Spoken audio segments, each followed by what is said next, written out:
Per la quarta e ultima batteria stanno per scendere in acqua Nadia Pavani in corsia 1, Siria Narduzzi in 2, Martina Pinarello in 3, Veronica Lucchese in 4, Victorita Alexandra Bogdanici in 5, Martina Franconetti in 6, Anita Pesce in 7, Lara Padoin in corsia 8. Sara Maragno 30 e 01, Chiara Gattagrisa 30 e 74.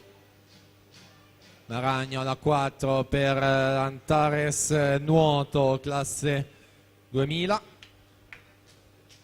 Siamo già nella vasca conclusiva, margine di vantaggio ormai rassicurante per la portacolori dell'Antares che va agli ultimi 5 metri ora per aggiudicarsi questa terza batteria. 1.04 e 66 va al comando della classifica provvisoria quando tutto è pronto per la batteria conclusiva.